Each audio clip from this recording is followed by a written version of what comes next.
نحمده ونصلي ونسلم علی رسول الکریم اما بعد۔ جناب نبی کریم صلی اللہ علیہ وآلہ وسلم کی مبارک زندگی اور ابھی جنگ بدر کا سفر درپیش ہے۔ جنگ بدر کیوں لگی، اس کے اسباب ہم نے پہلے بیان کر دیے، ابھی اس کے سفر کو بیان کیا جائے گا۔ یہ جنگ رمضان المبارک کے مہینے میں 2 ہجری میں لگی۔ پہلے عرض کیا گیا کہ آپ علیہ الصلاۃ والسلام نے ایک سفر کیا تھا، غزوات کہتے ہیں۔ غزوات ٹوٹل جو ہے وہ 27 ہیں، یعنی 27 سفر ایسے ہیں نبی علیہ الصلاۃ والسلام کی مبارک زندگی میں جو کہ آپ نے یعنی جنگ کے لیے قدم مبارک اٹھائے، تو ان کو ہم غزوات کہتے ہیں۔ البتہ یہ الگ بات ہے کہ 27 میں سے 9 ایسے ہیں جن میں جنگیں لگی ہیں، اور باقی جو ہے وہ خالی سفر رہا، اور جو ہے آپ خیریت سے گئے اور خیریت سے واپس آئے بغیر کسی جنگ کیے ہوئے۔ لیکن علماء نے ان کو بھی غزوات کا درجہ عطا کیا ہے، درجہ دیا ہے۔ تو پہلے عرض کی گئی کہ ذوالعشیرہ غزوہ کا نام ہے، اس میں آپ علیہ الصلاۃ والسلام گئے تھے، اور ابو سفیان کا قافلہ تھا جس پر ہاتھ ڈالنا تھا، لیکن وہ کسی طرح بچ نکلے اور وہ شام یا یمن وغیرہ نکل گئے۔ تو ان کے پیچھے پھر حضور پاک صلی اللہ علیہ وآلہ وسلم نے اپنے 2 معتبر صحابہ کرام کو بھیجا کہ ان قافلے کی خبر گیری لیتے رہیں، ان کی نقل و مکانی کہاں سے کہاں تک ہو رہی ہے، اور پھر آ کر ایسی انفارمیشن دیں مستند کہ جیسے ہم ان قافلوں کو یعنی اس کا راستہ روک سکیں اور وہ ہمارے ور چڑھ جائے۔ تو اس مقصد کے لیے آپ نے اپنے جن صحابہ کا انتخاب فرمایا،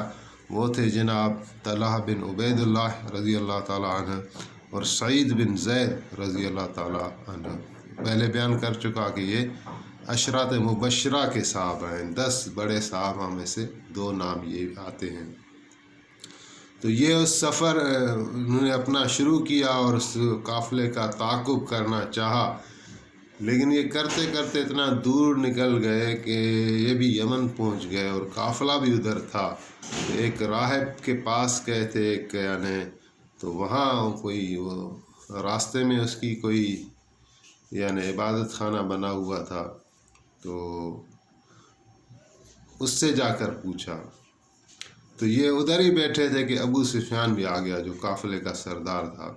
تو یہ چھپ گئے اور اس راہب سے ابو سفیان نے پوچھا کہ میرے پیچھے کوئی جاسوس تو نہیں ہے، کوئی آدمی ایسا تو نہیں ہے جو ہماری کوئی یعنی ہمارے متعلق یا قافلے کے متعلق پوچھ رہا ہو؟ تو اس راہب نے کہا نہیں۔ تو یہ بزرگ فرما رہے ہیں دونوں صحابہ کرام کی جب ہم نے قافلے کو دیکھا، تو ابو سفیان جب گیا تو ہم نے پیچھے سے دیکھا تو قافلے میں مال و متاع بہت، اسباب بہت زیادہ تھے، اور قافلے کی حفاظت کے لیے صرف 40 آدمی تھے۔ تو یہ ایک سافٹ ٹارگیٹ تھا مسلمانوں کو۔ آگے بات آ رہی ہے کہ یہ جنگ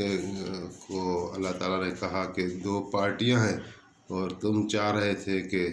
تمہارا ٹکراؤ ان قافلے والوں سے ہو جائے، کہ وہ ایزی ٹارگیٹ تھے، اور اللہ چاہ رہا تھا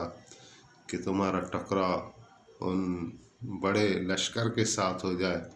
جس کا اللہ نے ارادہ فرما لیا تھا کہ ان کو خوار کرنا ہے، کافروں کو نیست و نابود کرنا ہے۔ اور جس طرح مکے والی زندگی میں حبیب کریم رؤوف رحیم صلی اللہ علیہ وآلہ وسلم کو ستایا تھا، تو ان کو جو دنیا کے اندر بھی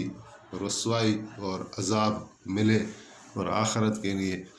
آخرت میں تو یقیناً ان بدبختوں کے لیے عذاب ہے ہی۔ تو اسی طرح جب یہ 2 اشخاص آپ نے روانہ کیے، تو پھر آپ نے بھی اپنا مدینے سے سفر اختیار کیا اور لشکر تیار کیا۔ اس لشکر میں مختلف روایت ہیں کہ کتنے تھے، یعنی 313 بھی آ رہا ہے، 15 بھی آ رہا ہے، 17 بھی آ رہا ہے، لیکن زیادہ تر ریلائبل یا بزرگ جو بتاتے ہیں وہ 313 ہے۔ اسی کتاب میں بھی ایسے لکھا ہوا ہے 313 ایک معتبر عدد ہے، اور لکھا ہوا ہے کہ جس طرح حضرت طالوت کا لشکر 313 پر مشتمل تھا، جالوت کے خلاف حضرت طالوت علیہ السلام لڑے تھے، اور حضرت طالوت کے لشکر میں حضرت داؤد علیہ السلام بھی تھے، تو اسی طرح بدر والی جنگ میں بھی نبی کریم صلی اللہ علیہ وآلہ وسلم کے لشکر کی تعداد 313 تھی۔ ہاں، یہاں یہ بات نوٹ کرنے کے لیے ہے کہ فزیکلی جنہوں نے جنگ میں حصہ لیا ان کی تعداد 305 تھی، اور 8 ایسے بندے ہیں صحابہ رسول ہیں جو جنگ میں، لڑائی میں تو شریک نہیں تھے، لیکن کسی طرح جنگ میں ان کا بھی حصہ ہے، اور اب نبی علیہ السلام نے ان کو بدری قرار دیا اور غنیمت کے مال میں سے بھی ان کو حصہ دیا۔ اس میں سب سے پہلا نام حضرت عثمان بن عفان رضی اللہ تعالیٰ عنہ، یہ نبی علیہ السلام کے داماد اور بڑا خلیفہ راشد، کسی تعارف کے محتاج نہیں۔ تو ان کی جو بیوی تھی اہلیہ، حضور علیہ السلام کی بیٹی بیوی رقیہ رضی اللہ تعالیٰ عنہ، وہ بیمار تھیں، تو حضور علیہ السلام نے حضرت عثمان کو نہیں لیا، مکے میں ہی چھوڑا کہ ان کی تیمارداری اور خیال کرتا رہے، لیکن ان کو آپ نے بدری شمار کیا۔ پھر ایک صحابی ہیں، نابین صحابی عمر ابن ام مخدوم رضی اللہ تعالی عنہ، تو ان کو حضور علیہ السلام نے اپنا جانشین چھوڑا، مدینے میں خلیفہ چھوڑا، کہ یعنی یہ بھی آپ کی سنت مبارکہ تھی، تو جب مدینے سے سفر مبارک باہر کا ہوتا تو کسی نہ کسی کو اپنا خلیفہ نامزد کر جاتے، یا مدینے کے امور ان کے حوالے کر جاتے تھے۔ تو اس سفر میں عمر بن ام مختوم کو آپ نے اسی مقصد کے لیے چھوڑا، لیکن بعد میں حضرت ابو لبابہ رضی اللہ تعالیٰ عنہ کو بھی ان کی مدد اور اعانت کے لیے روانہ کیا۔ یہ ہو گئے 3، اور 2 صحابہ کا پہلے ذکر ہو گیا، حضرت سعید بن زید، حضرت طلحہ بن عبید اللہ، ان کو تو آپ نے یعنی اسی مقصد کے لیے بھیجا تھا کہ وہ قافلے کا پتہ کریں، تو گویا یہ بھی اس جنگ میں شریکی تھے، تو یہ ہو گئے 5۔ چھٹا شخص تھا، اس کا نام آیا ہے حارث بن حاطب رضی اللہ تعالیٰ عنہ۔ ان کو حضور علیہ السلام کے ساتھ جا رہے تھے کہ روحا ایک مقام آ گیا، ایک منزل آ گئی، اس پر آپ نے کسی کام سے اس کو کسی قبیلے کی طرف روانہ کیا۔ یقیناً وہ کام بھی اس جنگ کے ساتھ ہی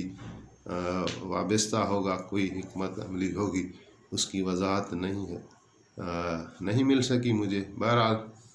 تو اس کی ڈیٹیل میں بھی اتنا ہم جو ہے بیان کر رہے ہیں، ظاہر ہے مختصر بیان کر رہے ہیں، سیرت پاک تو بہت بڑا موضوع ہے، ساری چیزیں کور نہیں ہو سکتی، کچھ جو اہم چیزیں ہیں اور جو ذہن نشین ہو جاتی ہیں وہی شیئر کرتے ہیں، اور کچھ رہ جاتی ہیں تو اس کو بار بار پڑھنے کی اور سننے کی ضرورت ہے۔ اور چھٹا شخص تھا، 6 ہو گئے، اور 7واں اور 8واں یہ ان کے نام لکھے ہوئے ہیں، حارث بن قیم اور حواتب بن جبیر رضی اللہ تعالیٰ عنہما۔ یہ اسی سفر میں اونٹ سے گر گئے اور بری طرح زخمی ہوئے، تو ان کو بھی واپس کرنا پڑا، لیکن نبی علیہ السلام نے ان کو بھی شیئر دیا اور بدری شمار کیا۔ بدر کا یہ سفر ایسا تھا کہ اس میں فار دا فرسٹ ٹائم، پہلی مرتبہ انصار مدینہ بھی شامل ہوئے۔ اس سے پہلے جو جتھے آپ نے نکالے، یا آپ خود بھی نکلے، یا آپ نے گشت کیا، آپ نے معاہدہ کیا، یا تھوڑا بہت جو آمنا سامنا ہوا بھی ایک آدھ مرتبہ کفار سے، تو اس میں انصار نہیں تھے، کیونکہ انصار عہد پیمان کے وسیلے اس بات کے پابند تھے کہ وہ نبی علیہ السلام کی حفاظت کریں گے جب کہ آپ مدینے میں ہوں گے، لیکن وہ جو بیعت کی تھی اس کے مطابق یہ نہیں تھا کہ اگر حضور ازا خود باہر نکلتے ہیں کسی سے جنگ کرنے کے لیے تو انصار اس کے پابند نہیں تھے، لیکن اس مرتبہ وہ خود شوق سے اور خوشی سے نکلے، اور ابھی ان کے لیے حکم بھی نہیں آیا تھا لیکن نکلے تھے۔ اور اسی طرح نکلے کہ 80 جو ہیں صحابہ کرام مہاجرین تھے، اس 313 والے عدد میں 80 وہ تھے، اور باقی انصار خزرج اور اوس تھے۔ تو اوس چھوٹا قبیلہ تھا خزرج کے مقابلے میں، تو اوس کے بندے ہیں 61 اور 170 بندے تھے اپنا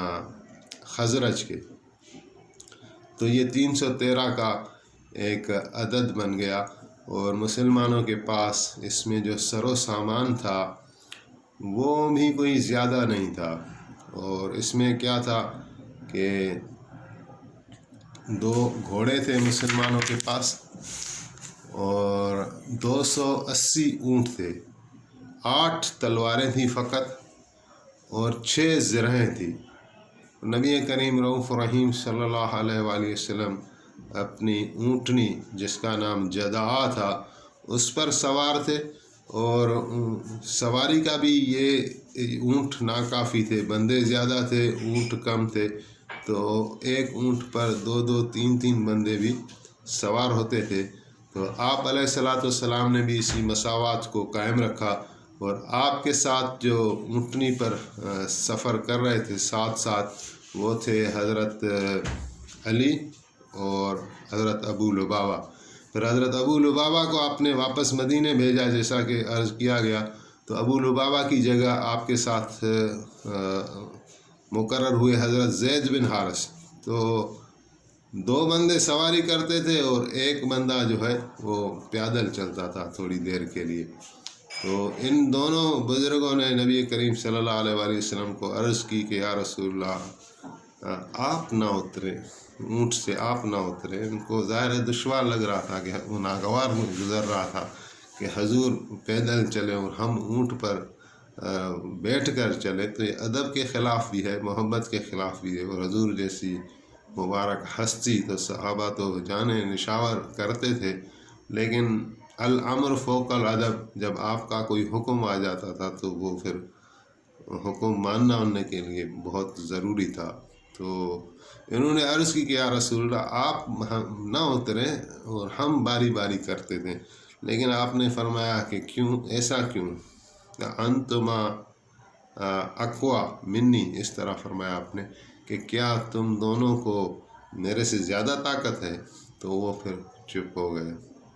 تو آگے 1 میل کا سفر مشکل سے طے ہوا ہوگا کہ ایک منزل آ گئی، ابو عتبہ کا کنواں اس کو کہتے، وہاں آپ نے لشکر کا پڑاؤ ڈال دیا، اور وہاں ایک رات کا قیام ہوا،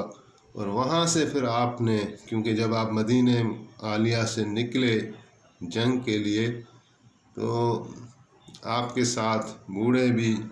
بچے بھی آپ کی محبت میں آپ کے پروانے تھے، تو وہ آپ کے ساتھ نکل پڑے۔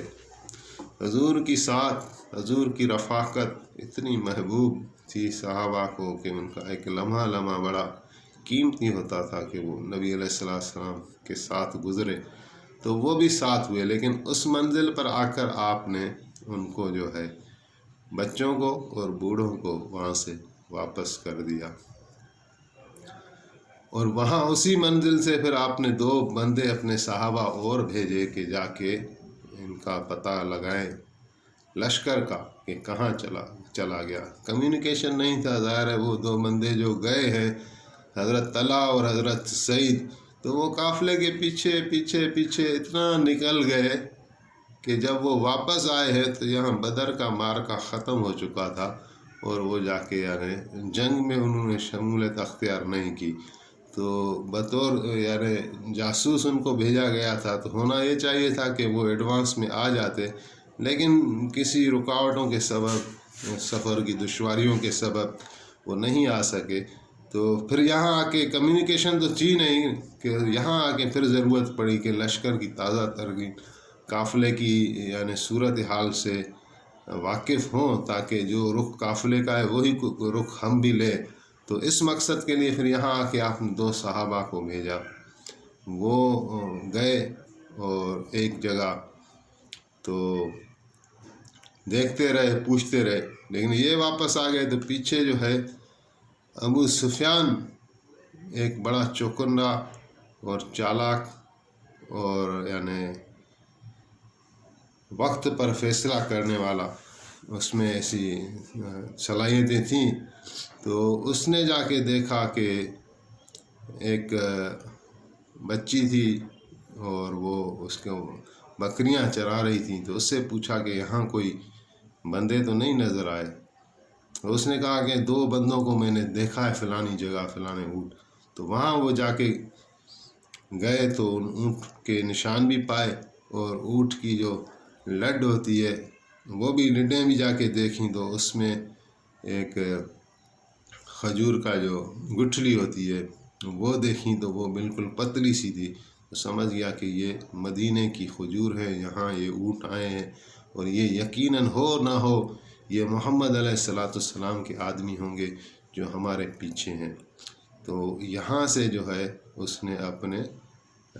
لشکر کا منہ موڑا، اور یہاں آ کے اس نے 2 کام کیے، یعنی اپنی حرفت دکھائی، چالاکی دکھائی۔ 2 کام کیا کیے؟ ایک کام یہ کیا کہ مکے والوں کو خط لکھ لیا کہ حضور علیہ السلام اس قافلے کے پیچھے ہیں، اپنا لشکر لیے ہوئے ہیں، اگر تم لوگ اپنا یہ قافلہ بچانا چاہتے ہو، ہمیں بچانا چاہتے ہو، تو آؤ ہماری مدد کو آ جاؤ۔ اور دوسرا یہ حکمت عملی کی کہ جو شارع عام ہوتی ہے، عام راستہ، وہ چھوڑ دیا، اور کوئی سمندر کے کنارے والا کوئی ایسا راستہ دور کا لیا تاکہ مسلمان یہ لشکر ان تک پہنچ نہ سکے۔ تو اسی حکمت عملی میں یہ بہرحال کامیاب ہوا اور قافلہ خطرے کی حدود سے نکال کر لے آیا۔ تو ابھی انشاءاللہ یہ بیان جاری ہے، فی الحال ٹائم اس کا پورا ہوا، تو انشاءاللہ اللہ تعالیٰ میں اس کی مزید توفیق عطا فرمائے، آمین۔